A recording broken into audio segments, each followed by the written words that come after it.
ইনকিলাব মঞ্চের বা শরীফ ওসমান হাদি একটা প্রচলন ছিল, সেটা হচ্ছে যে মুড়ি বাতাসার আন্দোলন বা ক্যাম্পেইনগুলোতে তিনি এটা করতেন। তারপরে দেখা যাচ্ছে যে আমরা এখন ইনকিলাব সেন্টারের যে প্রোগ্রাম, ইনকিলাব মঞ্চের যে প্রোগ্রামগুলো দেখতে পাচ্ছি, সেখানে তো অনেক মানুষ জমায়েত হচ্ছে, তারা থাকছে এখানে। তো তাদের এই যে ফান্ডিংগুলো কিভাবে কি হচ্ছে আপনার জানা মতে আর কি? ফান্ডিংয়ের ব্যাপারটা হচ্ছে জাবের ভাই সহ যারাই আছে সবাই শুধু না করে। আমি জাস্ট একটা জিনিস খেয়াল করলাম যে আমি তো সাথে সাথেই থাকি। মানুষ আসতেছে, কেউ 10,000 টাকা, 20,000 টাকা। কালকের আগের দিন দেখলাম একজন 1,00,000 টাকা নিয়ে আসছে দেওয়ার জন্য। ভাই বলল যে আমরা এখন টাকা নিব না, বা আমরা এখন কোনো খাবারই নিচ্ছি না, কারণ যত খাবার, মানে আমি জাস্ট অবাক যে একজনকে রাজনীতি মানে পলিটিশিয়ান বানানোর জন্য মানুষ ইনভেস্ট করছে যে তুমি আমাদের ভোকাল হও। মানে খাবার এমনভাবে খাবারজাত করা যে তাদের আপাতত 1 সপ্তাহ খাবার লাগবে না, টাকা লাগতেছে না। আপনার শিক্ষা প্রতিষ্ঠানের ম্যানেজমেন্ট করে ফেলুন সম্পূর্ণ ডিজিটালাইজড। ব্যবহার করুন তালিমি ক্লাউড স্কুল বা মাদ্রাসা ম্যানেজমেন্ট সফটওয়্যার। সফটওয়্যারটি সম্পূর্ণ ফ্রি ট্রায়াল নিতে এখনই কিউআর কোড স্ক্যান করুন বা কমেন্টে দেওয়া লিঙ্কের ফর্মটি ফিল আপ করুন। জাবির ভাই বলতেছে যে যখন টাকা লাগবে আমি অ্যানাউন্স করব, এখন কেউ টাকা দিয়েন না। মানুষ আসতেছে প্রত্যেক দিন, 100 জন, 200 জন, 300 জন আসতেছে, কেউ 10,000 টাকা, 20,000 টাকা, 5,000 টাকা এইভাবে নিয়ে আসতেছে যে তোমরা ইয়ে করো। মায়েরা এসে টাকা দিচ্ছে, না করে দিচ্ছে। তো এখানে ফান্ডিংয়ের যে ব্যাপারটা, যে ফান্ডিং দেশের মানুষ করতে চাচ্ছে, কিন্তু ইনকিলাব মঞ্চ এখন পর্যন্ত তারা ফান্ড নিচ্ছে না, কারণ তারা নিজেদের জায়গা থেকে মানে শতভাগ সৎ থাকার চেষ্টা করতেছে। আমি তো ইনকিলাব মঞ্চের বাইরের মানুষ, আমি আমার জায়গা থেকে আমি যতটুকু তাদের ফিল করছি আর কি। এখানে প্রোগ্রামের ঘোষণা বা অন্যান্য বিষয়ে যে ঘোষণাগুলো আসে, এগুলো আসলে রিলায়েবল সোর্স কি? মানুষ তো অনেক সময় বিভ্রান্ত হয় নানান পেজে রিলায়েবল নানান সোর্স কিছু। হচ্ছে ইনকিলাব মঞ্চ, হুম। তারপর হচ্ছে জাবের ভাই, ঝুমা আপু। কারণ আমি আহ, এই আন্দোলনের আমার আসার কারণ হচ্ছে যে শহীদ ওসমান হাদি আমার কাছে একজন আইডল, কিন্তু তাদের কাছে তাদের সহযোদ্ধা। আমার কাছেও সহযোদ্ধা অবশ্যই, কিন্তু আমার এখানে আসা, আমি আমি শহীদ শরীফ ওসমান হাদির সাথে যারা ছিল তাদেরকে আমি তাদের নেতৃত্বটাকে মেনে নিতে চাই। তারা বলছে আজকে এই কর্মসূচি ওকে, আমি এই পর্যন্ত, যতক্ষণ পর্যন্ত আমি দেখব তারা আপোষ করতেছে না, আমি আসি। তো কর্মসূচিগুলো ঘোষিত হয় ইনকিলাব মঞ্চের পেজে, শরীফ ওসমান হাদি ভাইয়ের যে পেজটা ছিল ওইটাতে, জাবের ভাইয়ের পেজে। এগুলো অথেন্টিক, এই জায়গা থেকেই তো সবাই মানুষ আসে আর কি। আচ্ছা, আমরা একটু ভিন্ন দিকে আসি। আমরা তো শরীফ ওসমান হাদি ভাই নিয়ে কথা বললাম, এখন আপনার ব্যক্তিগত বিষয়ে আসি। তো আমরা গত 2 দিন আগেও দেখলাম যে শাহবাগে একজন পিস্তল সহ ধরা পড়লো। সেটা কি অবস্থা? আমরা জানি যে অনেক ধরনের হুমকি ধমকি আসছে। সার্বিক নিরাপত্তা অবস্থা, মানে নিরাপত্তার যে ব্যবস্থা, সেটা তো আমি মনে করি যে যারা ইনকিলাব মঞ্চের অর্গানাইজার আছেন, যারা আপনি আছেন, অন্য যারা ভোকাল আছে এস্টাবলিশমেন্টের বিরুদ্ধে বা ফেসিবাদের বিরুদ্ধে, এই যে নানান ধরনের হুমকি ধমকি আসছে, এগুলোকে আপনি কিভাবে দেখছেন আসলে? দেখেন, আমি আহ, বাংলাদেশের মানুষ যদি মানে এই যে নিরাপত্তার আলাপটা যখন আসে, যে আমি আহ, শুধু আমার নিরাপত্তা কেন, শাহবাগে তো হাজার হাজার মানুষ এসে আন্দোলন করতেছে, তাদের নিরাপত্তার ব্যাপারটা কি? এখন ভোকাল হওয়া মানে আমি সবসময় চাই যেটা, যে সামনে থেকে আসুক, সামনে থেকে এসে গুলি করে মেরে দিয়ে যাক, কোনো সমস্যা নেই। বাংলাদেশেই মরতে চাই, বাংলাদেশের দালাল হয়েই মরতে চাই। এখন এইটার জন্য আলাদাভাবে যে আমি আমার জীবনটাকে আমি খুব মায়া করতেছি, বা আমি ভয় পাইতেছি, আমি কাদের ভয় পাবো? ভারতকে ভয় পাবো? ইম্পসিবল ব্যাপার। আমি যদি একাও থাকি, এই শিক্ষাটা আদি ভাই আমাকে দিছে, তার জীবন দিয়ে দেখা গেছে যে জান দিব, জুলাই দিব না। আমি জান দিব, কিন্তু ভারতীয় আধিপত্যবাদের দালালি জীবনে করব না। আমার আমার শুধুমাত্র এই দোয়াটাই আল্লাহর কাছে করি, যে নিজের অজান্তেও যেন কোনোদিন ভারতের দালালি করার আগে যেন আমার মৃত্যু হয়, নিজের অজান্তেও। কারণ আমি বাংলাদেশপন্থী মানুষ, বাংলাদেশপন্থী হয়েই নিজের জীবনটা শেষ করতে চাই। এখন এখানে নিরাপত্তা কারা আমাকে মারবে? রাষ্ট্র মারবে? ওকে, রাষ্ট্র যদি আমাকে হত্যাযোগ্য করে তুলতেছে, বিভিন্ন মিডিয়াতে বিভিন্ন ধরনের কলাম, বিভিন্ন কার্টুন বানাচ্ছে, তারা হত্যাযোগ্য করে তুলতেছে, আমি যখন দেখব যে আমাকে নিয়ে ষড়যন্ত্র করা হচ্ছে, আমি আগে দেখব যে আমি যেটা করতেছি এটা বাংলাদেশের জন্য কিনা। যেটা করতেছি এটা যদি জনগণ স্টেটমেন্ট দেয় যেটা বাংলাদেশের জন্য, তাহলে আমি ঠিক আছি।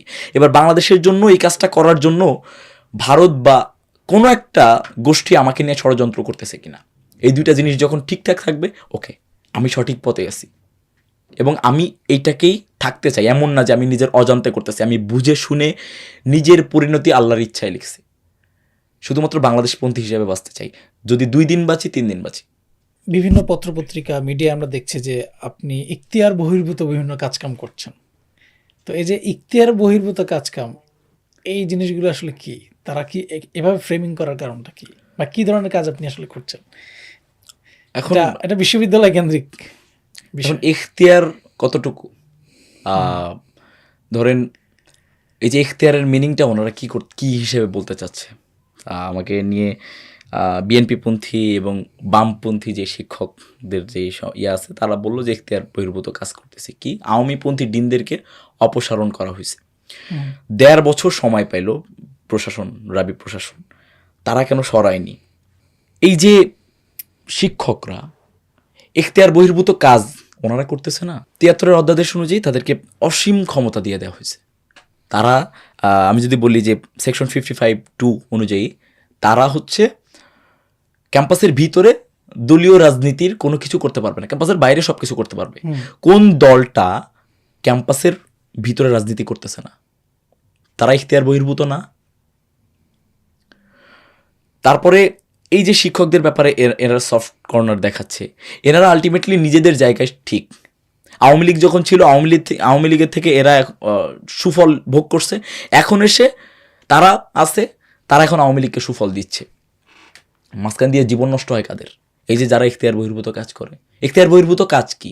যারা মানে বিগত ফ্যাসিবাদী আমলে ইখতিয়ার বহির্ভূত কাজ কি করে? তো যারা শিবির করে তারা ইখতিয়ার বহির্ভূত কাজ। অথচ শিবির করার কারণে যেই ছেলেটার পা কেটে দিচ্ছে, পায়ে প্রকাশ্যে গুলি করতেছে, যেই ছেলেটা গুলি করতেছে তার ছাত্রত্ব টিকে থাকতেছে, সে কিন্তু ইখতিয়ার বহির্ভূত কাজ করতেছে না। ক্যাম্পাসের শিক্ষকদের ন্যারেটিভ এইটাই।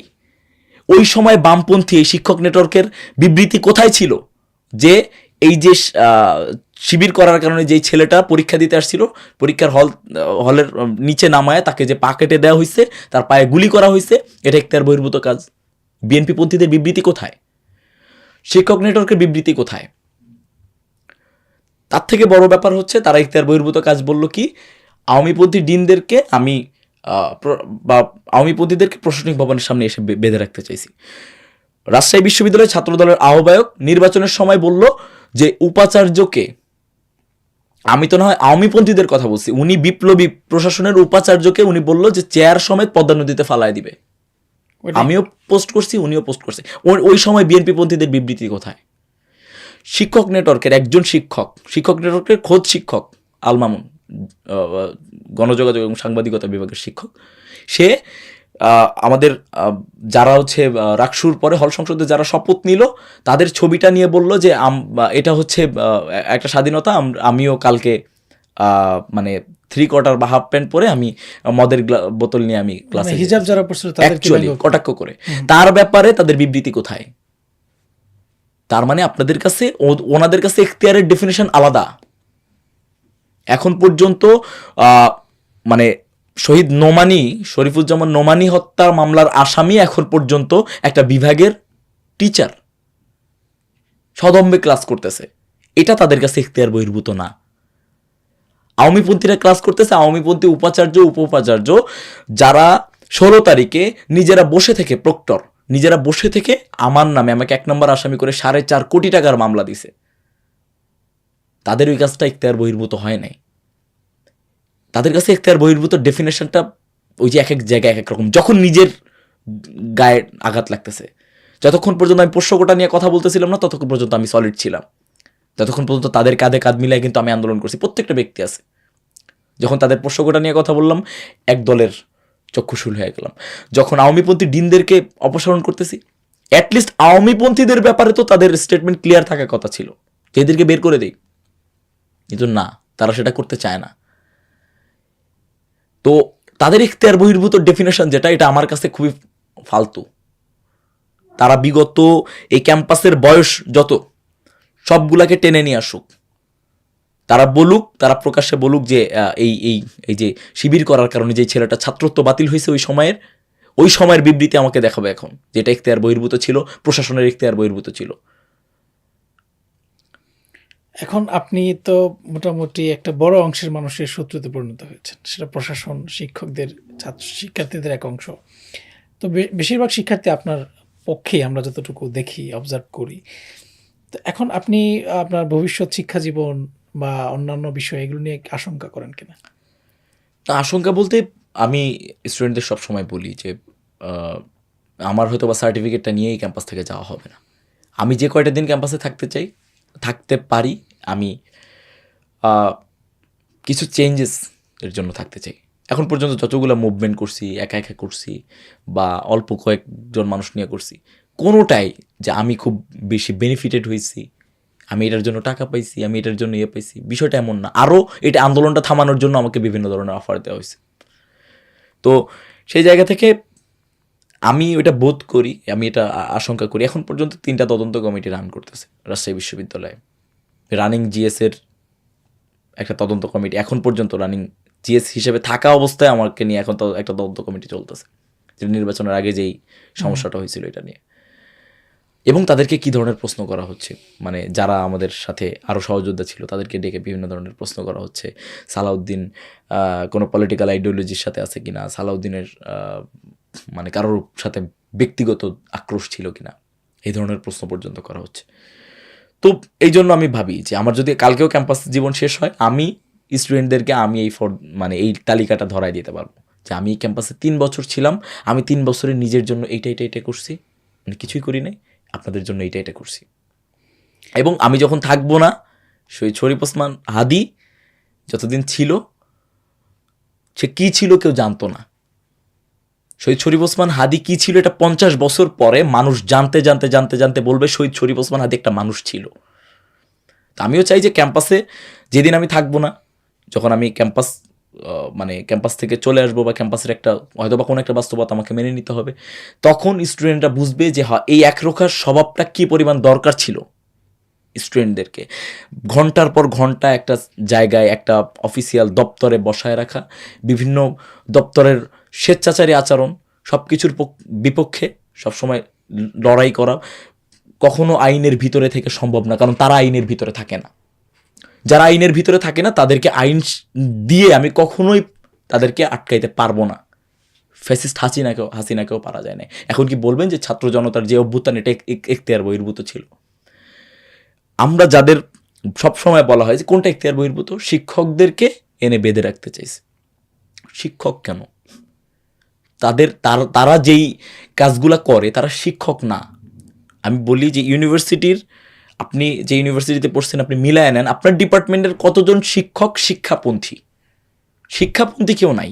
জামাতপন্থী, বিএনপিপন্থী, আওয়ামীপন্থী, বামপন্থী, শিক্ষাপন্থী কেউ নাই। প্রত্যেকজন শিক্ষক নামক একটা পদের বেতনভুক্ত কর্মচারী।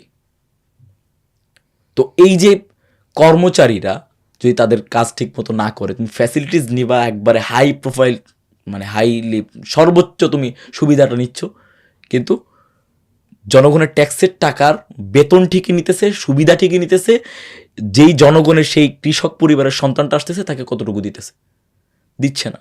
তো আমার তো তার থেকে আমার জবাবটা নিতে হবে। এখন যদি আপনি বলেন যে তোমার শিক্ষক, আপনি যখন আমার ক্লাসে আসবেন, আপনি যখন আমার পড়াশোনা সংক্রান্ত মানুষ, আপনি আমার শিক্ষক। আমি যখন একজন অধিকার কর্মী আর আপনি একজন শাসক, তখন আপনার থেকে আমার জবাব নিতে গেলে মাঝে মাঝে আমার কথা আপনাকে তিক্ততার সম্মুখীন করতে পারে।